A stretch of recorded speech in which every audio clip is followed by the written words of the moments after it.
Hello, my name is Suhaila Taqash. I am a curator at the Barjeel Art Foundation in Sharjah. Who she is as an artist, but as a person, I would describe her as someone who is very curious, who is very open-minded and eager to learn about different areas of life, open to being influenced by different fields and weaving all of those fields into her practice as an artist.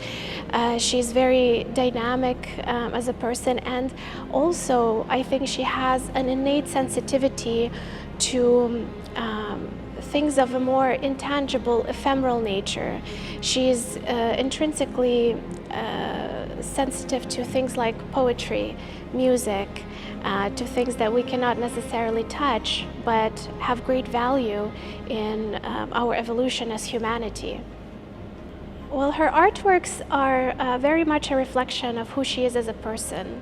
They are very diverse. If you look at the larger body of her work, you will find geometry, you will find free-flowing organic forms, you will find even sort of electrical explorations into electricity and light sculpture. She was interested in many different things at once: mathematics, astrophysics, geology, even Japanese haiku, which is a short form of poetry which usually consists of only 3 lines. So in that way she was very open about what can be included into her explorations, what can constitute art, and what is worth exploring in the world around her.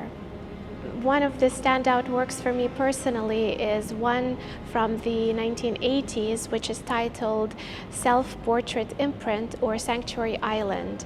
And it's really a testament to her ongoing interest in movement and the human body, because if one comes closer to the piece, they will notice that she has utilized the palms of her own hands and her feet on the canvas. One way to look at it is a continuation of her practice as a dancer, but in a different format here. I think rather than framing the exhibition as Nadia's influence on these artists, our intention is to situate her within a cluster, within a constellation of contemporaries. And the way that many of these artists ended up in Beirut is also very diverse. You know, some traveled for studies. For instance, Ofemia Rizq came from Amman, Jordan to Beirut to enroll into university. There were others who exhibited in Beirut. For instance, Munira Al-Kazi, a Kuwaiti artist, exhibited in the 1960s.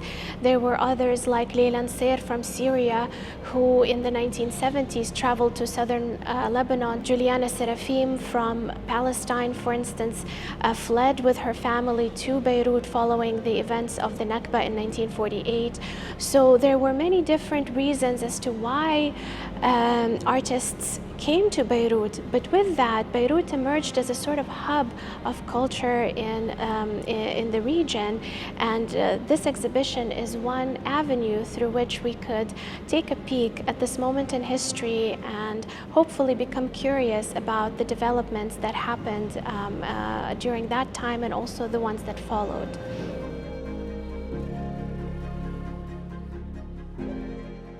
Hi, my name is Remy Hums and I'm a curator at the Barjeel Art Foundation in Sharjah. For me, Nadia was an explorer. I will say that her artworks are really experimental. She's someone that really pushed the limits of art. She decided to explore different mediums. So for this exhibition, we decided to have in the center of the room a wall dedicated to the career of Nadia. So you will see artworks dating back from the late 50s to the 90s that really help us to have a better understanding of her practice. And then we decided to have 2 walls dedicated to her contemporaries that studied and lived in Beirut between the 50s and 80s. So this layout really helped us highlight, first of all, the legacy and the impact of Nadia in this artistic landscape.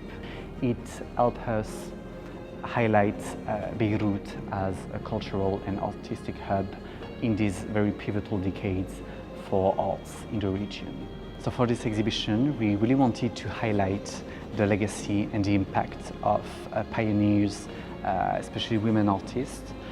So we have, for example, pieces by Helen Khal or Odile Mazloum, who were actually one of the first women to run galleries in Beirut in the 60s and 70s. We also have the chance to have different archives, archival materials from different institutions in Lebanon. So I'd like to thank a lot the Lebanese Academy of Fine Arts, the magazine L'Orient, the Sursok Museum. We also have the chance to be in touch with the family of Nadia and Nadia herself. They really shared really interesting materials that documented the career of Nadia and all these pioneers. These women were really impactful. They were pioneers. They really experienced different materials, and they unfortunately fell between the cracks of history. So it's our job today to really highlight these contributions.